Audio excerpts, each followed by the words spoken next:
사도 바울은 인간관계에서 먼저 부부의 관계를 다뤘죠. 그리고 난 다음에 이제 부모와 자녀의 관계를 말했습니다. 그러고 난 다음에 이제 그 인간관계의 마지막 단계로 세상 속에서의 종과 주인의 관계를 다루고 있습니다. 지금으로 얘기하면 고용주와 고용인의 관계라고 얘기할 수 있겠죠. 로마 제국에 있었던 그 노예들은 그 당시에 한 600만 명 이상이었었다고 합니다. 전체 인구, 로마 전체 인구의 약 3분의 1에 해당되는 600만 명 이상이 그 당시에 노예였다고 하니까 그 당시에 상당히 많은 사람들이 노예였다는 사실을 알 수가 있죠. 그리고 그들 중에 많은 사람들이 나중에 그리스도인이 되게 됩니다. 사도 바울이 이 에베소서를 썼을 때만 해도 많은 그 노예들이 기독교 복음을 통해서 기독교인으로 개종을 하게 됩니다. 그래서 이제 그들이 어떻게 살아야 될 것인지에 대한 문제를 오늘 본문 말씀에서 다루고 있습니다. 오늘 본문 말씀은 우리에게 세상 제도에 대해서 우리 그리스도인들이 취해야 될 태도가 무엇인지를 교훈해 주고 있습니다. 특별히 노예 제도와 같이 잘못된 세상 제도 하에서 우리 그리스도인들은 어떤 자세로 살아야 하는지에 대한 중요한 교훈을 주는 본문이라고 할 수가 있습니다. 오늘 본문은 먼저 노예된, 종된 형제들에게 주는 권면으로 시작을 하고 있습니다.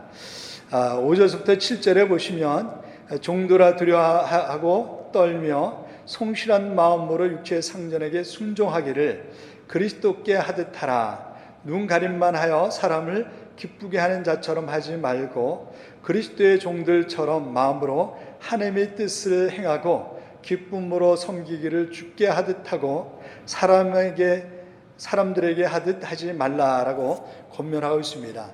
한마디로 요약을 하게 된다고 한다면 세상 주인들에게도 마치 눈가림을 사람들에게 하는 것처럼 눈가림으로만 하지 말고 어떻게 하라는 게 주님께 하듯 동일한 성실한 태도로 행하라는 것입니다.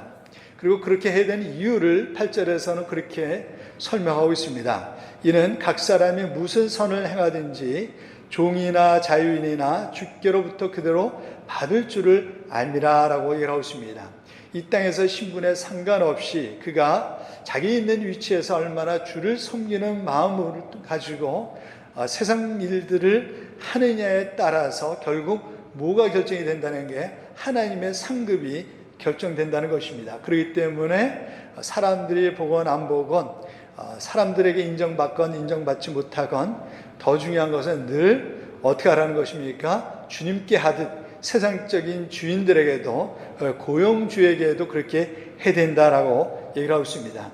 여기 보시면 시제가 미래 시제로 되어 있습니다. 미래 시제로 되어 있어서 우리 궁극적인 상급은 이 땅에서보다는 궁극적으로 예수님의 재림과 심판에 있음을 보여주고 있습니다. 물론 우리가 이 땅 가운데서 신실하게 살 때 하나님이 주는 상급이 있습니다. 성경은 그것을 분명히 말씀하고 있습니다. 그러나 그럼에도 불구하고 우리의 궁극적인 상급은 이 땅에서의 상급이 아니라 바로 예수 그리스도의 재림과 그로 말미암아 이루어질 하나님의 우리의 삶을 결산하실 때 거기서 마침내 그 모든 것들이 이루어진 것을 말씀하고 있다라고 얘기할 수가 있습니다. 그리고 난 다음에 9절은 종을 노예를 소유하고 있는 그리스도인 형제에게 주는 권면으로 되어 있습니다. 9절에 보시면 상정들아 너희도 그들에게 이와 같이 하고 위협을 끝이라. 이는 그들과 너의 상전이 하늘에 계시고 그들에게는 사람을 외모로 취하는 일이 없는 줄 너희가 아니라 라고 얘기를 하고 있습니다. 어떻게 하라는 거예요? 고용주가 된 그리스도인들은 종들을 일꾼을 거느리고 있는 그리스도인들은 어떻게 그 일꾼들은 어떻게 대해야 된다는 거예요?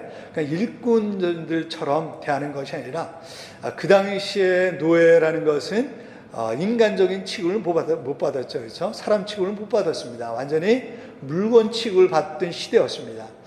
세상 사람들은 그렇게 종들을 일꾼들을 그렇게 다루지만 너희들은 어떻게 대해야 된다는 게 그리스도인 된 우리 그 고용주들은 어떻게 대해야 된다는 것입니까? 형제처럼 대해야 된다는 것입니다. 왜 그렇습니까? 거기 보시면 두 가지 이유를 말씀하고 있죠. 하나는 이는 그들과 너의 상전이 하늘에 계시고 라고 얘기를 하고 있습니다. 이건 뭘 얘기를 하고 있어요? 우리의 궁극적인 상전은 누구라는 거예요? 하나님이시라는 것입니다. 세상적으로 보면 고용주가 궁극적인 상전처럼 보이지만 사실 우리 믿는 자들에게 있어 궁극적인 우리의 상전은 우리를 고용하신 분은 누구세요? 하나님이시기 때문에 그렇다는 것이죠. 그렇기 때문에 우리가 데리고 있는 그 일꾼들을 대할 때 우리 마음대로 우리가 마치 그들의 주인인 것처럼 마음대로 대해서는 안 되고 늘 누구의 뜻에 따라서 대해야 된다는 거예요. 하나님의 뜻에 따라서 우리 궁극적인 고용주가 하나님이시기 때문에 우리는 늘 우리의 고용주 대신 하나님의 뜻을 따라서 하나님 그 종들 사람들을 다뤄야 된다는 것입니다. 그리고 두 번째는 뭐라고 얘기를 하고 있냐면 그에게는 사람을 외모로 취하는 일이 없는 줄을 우리가 알기 때문에 그렇다라고 얘기를 하고 있습니다. 그렇죠? 이것은 뭘 얘기를 하고 있냐면 하나님이 사람을 외모로 취하지 않는다는 건 뭐예요? 하나님은 인간적인 관점에서 편견을 가지고 사람을 대하지 않는다는 것입니다. 세상 사람들은 사람들을 대할 때 외모를 가지고 외적인 조건을 가지고 많이 대하지 않습니까? 돈이 많은 사람, 고용주 그런 사람들은 높이 생각하고 귀하게 생각하지만 부리는 종들에 대해서는 그렇게 생각하지 않는데 하나님은 그러지 않는다는 것입니다. 하나님은 외모를 취하지 않기 때문에 고용주나 그게 고용돼서 일하는 일꾼이나 동일하게 하나님께서는 그들을 귀하게 생각하시고 귀하게 대하시기 때문에 고용주들도 일꾼들은 어떻게 대해야 된다는 거예요? 동일한 마음으로 하나님과 동일한 태도를 가지고 겉으로 드러난 조건을 가지고 사람들을 대해서는 안 된다는 것입니다. 근데 우리가 이제 늘 그러죠. 우리는 두 가지 중에 하나일 수가 있습니다. 그렇죠? 우리가 다른 사람의 고용돼서 일하는 일꾼이든지 아니면 다른 사람을 고용해서 비즈니스 하는 사람이든지 우리는 두 가지 중에 하나입니다.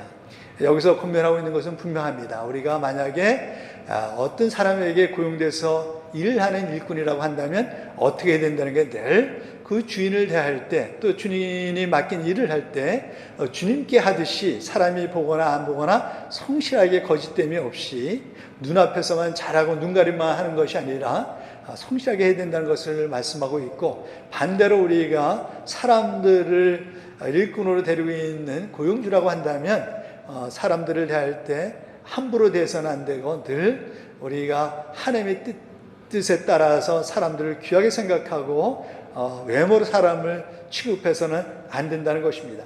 근데 오늘 본문 말씀을 통해서 우리가 같이 나눠야 될 중요한 것은 그것입니다. 여기 보시면 우리가 주목해야 될 것은 뭐냐면 여기서 보시면은 그리스도에게 하라는 것입니다. 누구에게요?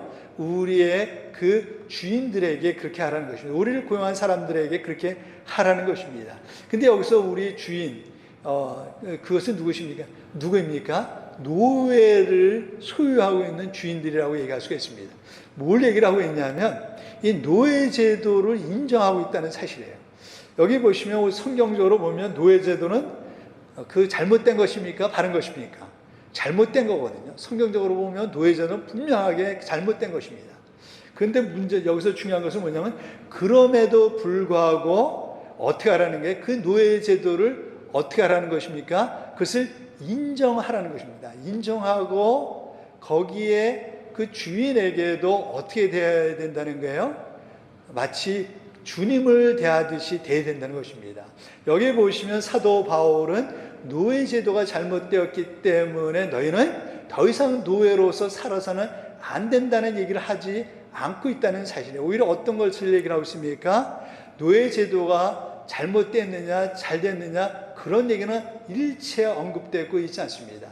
여기서 보시면 너희는 그럼에도 불구하고 그리스도를 대하듯이 하라는 것은 무엇입니까? 그것이 잘못되었느냐 잘 됐느냐를 차지하고 그것을 우선은 현실을 인정하고 어떻게 해야 된다는 것입니까? 우리가 그 안에서 그리스도인으로서 어떻게 해야 될 것을 살펴야 된다는 것입니다.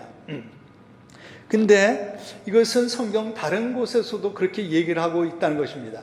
사도 베드로도 사도 바울과 마찬가지로 동일한 권면을 하고 있는 것을 발견할 수가 있습니다.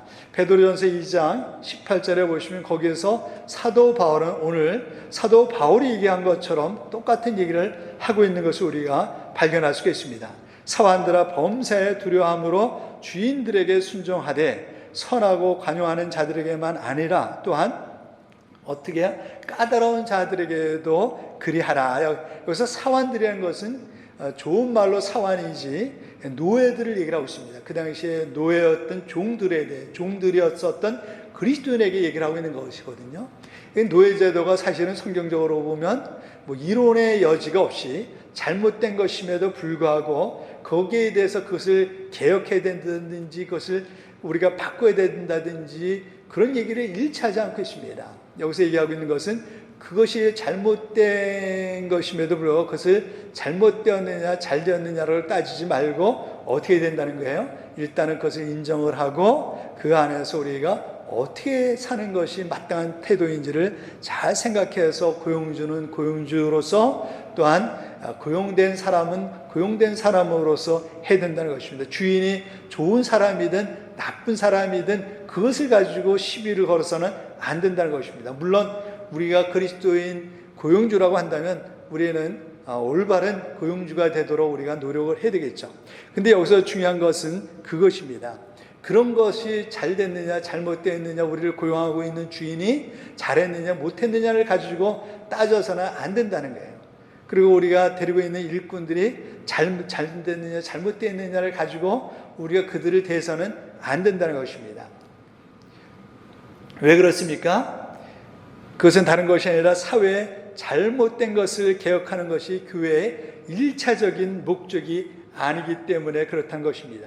교회의 1차적인 목적과 관심이 있다고 한다면 그것은 뭡니까? 사회의 잘못된 것을 개혁하는 것이 아니라 뜯어고치는 것이 아니라 뭐예요? 교회의 1차적인 목적은 영혼을 구원하고 그 영혼 받은 사람들을 어떻게 하나님의 사람으로 온전히 세워가는 데 있기 때문에 그렇습니다.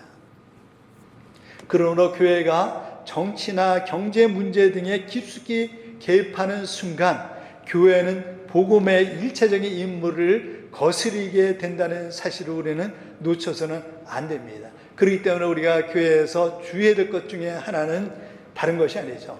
교회의 관심이 어떤 세상적인 일이라든지 정치적인 문제를 거론하는 데 있는 것이 아니라 교회의 궁적인 관심과 목적은 1차적으로 가장 중요한 것은 영혼을 구원하고 그들을 하나님으로 세워가는 하나님의 사람으로 세워가는 일에 있다는 사실을 우리는 놓쳐서는 안 될 것입니다. 그것이 바로 교회가 정치적인 문제, 경제적인 문제에 대해서 그것을 뜯어고치고 문제를 삼고 개혁하는 데 관심을 일차적으로 두어서는 안 되는 중요한 이유라고 얘기할 수가 있습니다.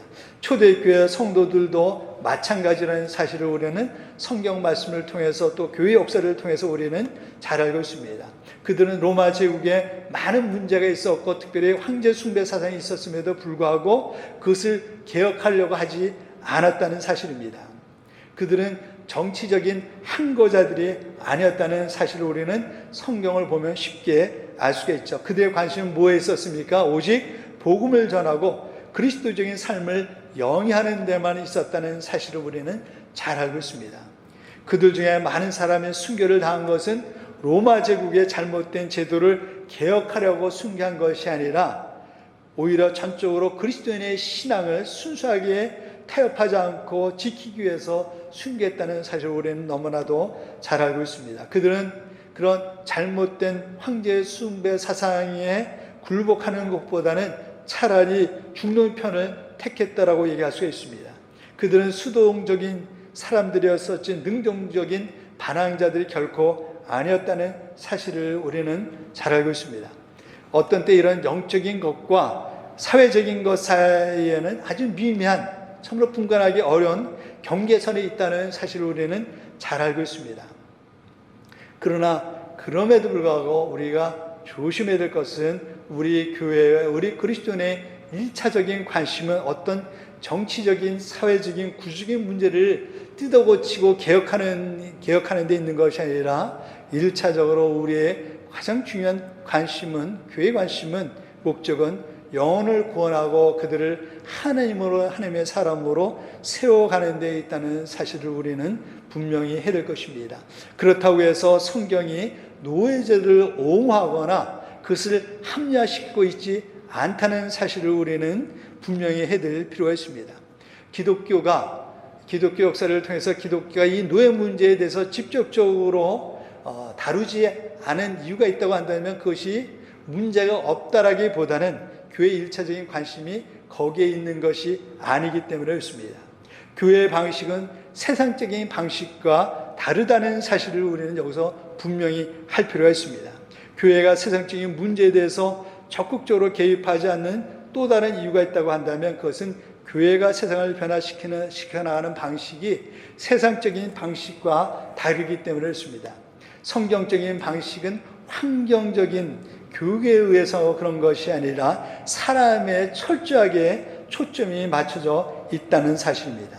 세상의 진정한 변화는 환경을 통해서 이루어지는 것이 아니라 복음을 통한 사람의 변화에 있기 때문에 사실로는 놓쳐서는 안 될 것입니다. 로마서 1장 16절에 있는 것처럼 내가 복음을 부끄러워하지 아니하노니 이 복음은 모든 믿는 자에게 구원을 주시는 하나님의 능력이 됩니다. 정말로 우리 세상을 변화시키는 것은 사람에게 있고요. 사람을 변화시키는 것은 사회 구조를 변화시키는 데 있는 것이 아니라 복음에 있습니다. 복음만이 사람을 궁극적으로 변화시키고 구원할 수 있는 하나님의 능력이 세상 구조를 변화시키고 세상적인 방법에 있는 것이 아니라 복음에 있기 때문에 있습니다. 만약에 교회가 공산주의를 타도하는데 만약 여러분이 시간을 허비한다면 우리는 오히려 복음을 전하는 데서 오히려 방해가 되는 것을 발견하게 될 것이고 아마 만약에 기독교가 이 공산주의가 그 무신론자이고 물질주의 사관을 가지고 있기 때문에 잘못되었다라고 공산주의와 싸우기 시작했다고 한다면 기독교는 벌써 역사 가운데 없어졌을 거예요. 중요한 것은 교회는 정치적인 문제나 또 다른 사회적인 문제에 대해서 직접적으로 다루어서는 안 된다는 것입니다. 교회는 그들이 어떠한 자들인 것 간에 제 아래에 있는 모든 자들의 궁극적으로 필요한 것은 다른 것이 아니라 복음이고 복음을 전해 그들에게 그리스도를 아는 대로 인도하는 것이라는 사실을 우리 교회는 우리 성도들은 첫 번째 임무로 우리는 삼아야 될 것입니다. 그렇다고 기독교가 세상의 변화에 대해서 무관심한 것은 결코 아니라는 사실을 우리는 또한 분명히 할 필요가 있습니다. 우리가 지금 계속해서 얘기하고자 하는 것은 다른 것이 아니라 순서를 얘기를 하고 있는 것입니다. 우선순위가 다르다는 것입니다. 성경의 우선순위가 다르다는 것입니다. 세상은 사회적인 것, 환경적인 것을 먼저 우선순위를 두지만 성경은 환경에나 사회 구조에 우선순위를 두는 것이 아니라 사람에게 먼저 우선순위를 둔다는 데 있습니다. 환경이 아니라 사람이라는 것입니다. 순서를 바꿔야 된다는 것입니다. 사람들은 노예제도나 사회적으로 문제가 되는 세상 제도에 대해서 기독교가 침묵해서는 안 된다라고 주장하는 사람들이 있습니다. 저도 그것이 맞는 소리라고 생각을 합니다. 왜냐하면 중요하기 때문에 그렇습니다. 그러나 성경은 우선순위를 분명히 하고 있다는 사실을 우리는 놓쳐서는 안 됩니다. 환경이 먼저가 아니라 뭐가 먼저라고요? 사람이 먼저이고요. 사람을 변화시킬 수 있는 것은 세상 구조나 세상적인 교육이 아니라 복음만이 진정으로 사람을 변화시킬 수 있기 때문에 우리는 우리의 관심과 목적을 다른 데로 돌려서는 결코 안 된다는 거예요. 세상에 많은 문제가 있지만 그러나 결코 그것 때문에 우리가 해야 될 1차적인 관심과 목적을 다른 데 둬서는 안 된다는 것입니다. 그래서 기독교는 노예제도와 같은 문제를 직접적으로 다루지 않는다는 것입니다. 오히려 성경이 극히 관심을 두는 것은 그 문제나 그런 환경이 아니라 그런 가운데서 우리 그리스도인들이 어떻게 행동할 것인지에 대해서 오히려 초점을 맞추고 있다는 사실입니다.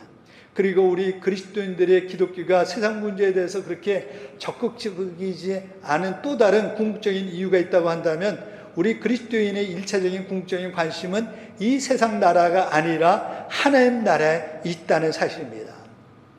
빌립보서 3장 20절에 있는 것처럼 그러나 우리의 시민권은 하늘에 있는지라 라고 말씀하고 있어요.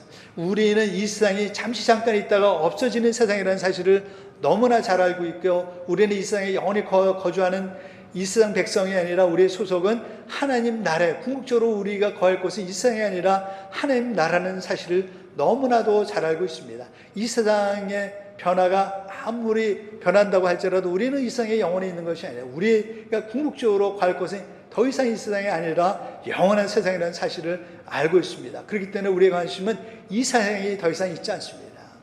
우리가 이 세상이 변해된다는 사실을 알고 있지만, 그럼에도 불구하고 우리의 관심을 세상에 관심을 두게 되다 보면 우리도 알지 못하는 사이에 우리의 관심은 하나님 나라에 두지 않고 이 세상에 우리의 관심이 기울어지게 되는 것을 보게 됩니다. 그러나 그것은 잘못된 것입니다. 우리의 궁극적인 관심은 이 세상이 아니라 하나님 나라는 사실을 우리는 놓쳐서는 안 돼요. 그렇기 때문에 우리가 이 세상에 많은 문제가 있지만 이 세상의 문제를 우리가 개혁하고 고치는 데 우리의 궁극적인 관심을 두는 것이 아니라 하나님께서 우리를 예비하신 그 하나님 나라를 준비하는 데 우리의 궁극적인 관심을 가져야 된다는 것입니다.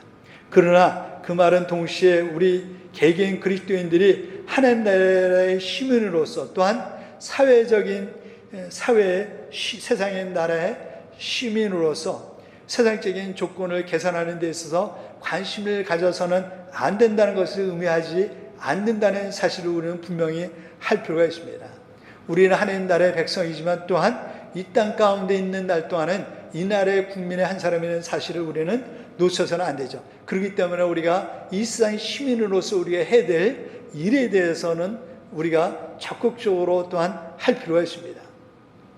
그렇기 때문에 우리가 하나님께서 우리에게 주신 달란트를 가지고 이 땅에서 또 정치적인 문제에 대해서 또한 어떤 경제적인 일에 대해서 우리가 할 수 있는 한 적극적으로 또 열심히 그 맡은 바 시민의 한 사람으로서 그 일을 감당하는 것은 성경적이고 지극히 당연한 일이라고 얘기할 수가 있습니다. 우리가 그렇다고 그렇죠. 우리가 우리의 시민권이 하늘에 있다고 해서 세상 문제에 대해서는 완전히 관심을 끊고 세상이 어떻게 돌아가든지 상관이 없이 살아도 된다는 것을 의미하고 있는 것이 아니라는 사실을 우리는 분명히 할 필요가 있습니다. 우리가 한 가지 기억해야 될 것은, 그러나 그럼에도 불구하고 하나님 나라는 누룩처럼 번져간다는 것이죠. 주님께서는 하나님 나라는 마치 누룩과 같다라고 말씀하고 있습니다.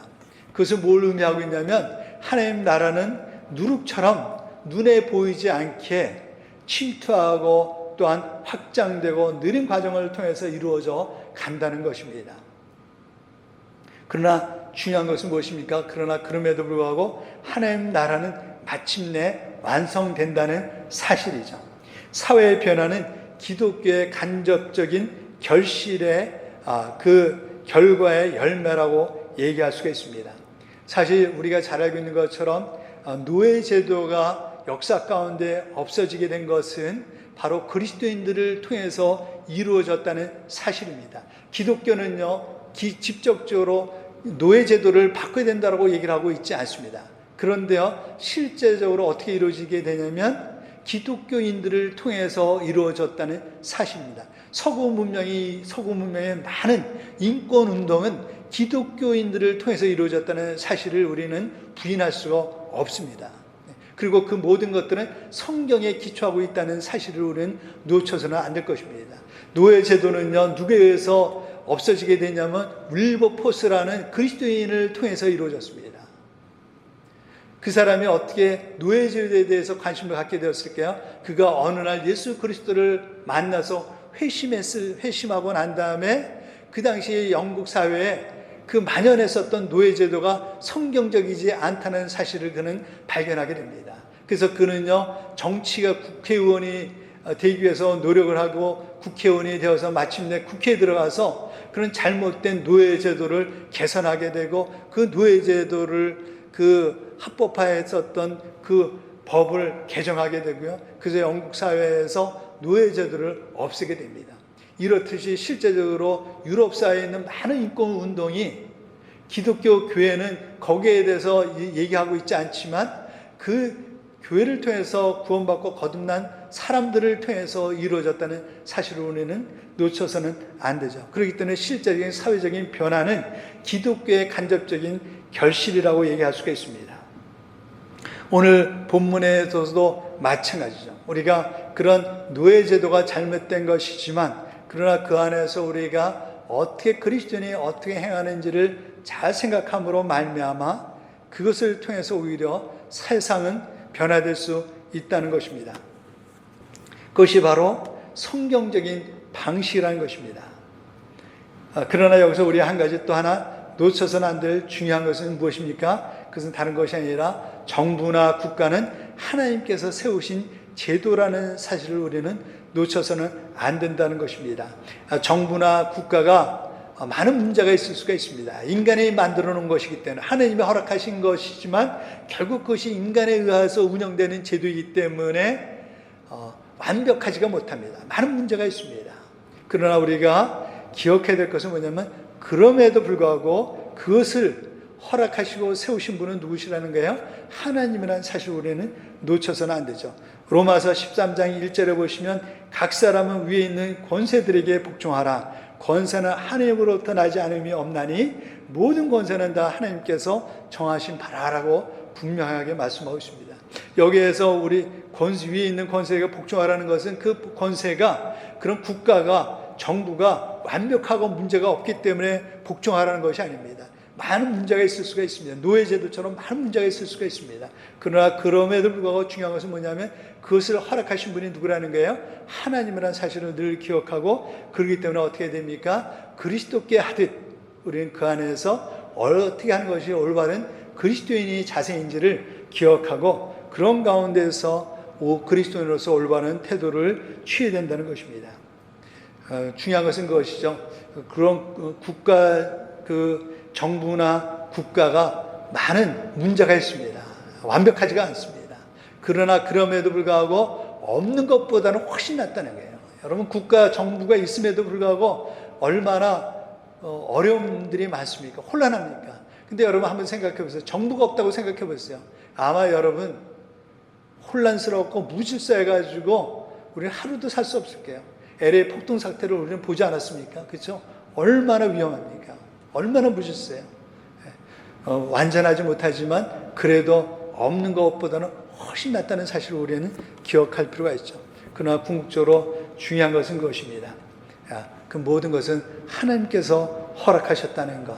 그래서 우리가 그것을 직접적으로 기억하기보다는 그 안에서 우리가 인정을 하고 일단은 현실을 인정을 하고 그 안에서 우리가 그리스도인으로서 고용인은 고용주는 고용주로서 고용당한 사람은 고용당한 사람으로서 그리스도인으로서 우리가 어떻게 될 것인지 세상에서도 마찬가지죠. 이것은 단지 고용주와 고용인의 관계뿐만 아니라 다른 모든 관계에서 동일하게 적용되는 기본적인 원리라고 얘기할 수가 있습니다. 기도하시겠습니다.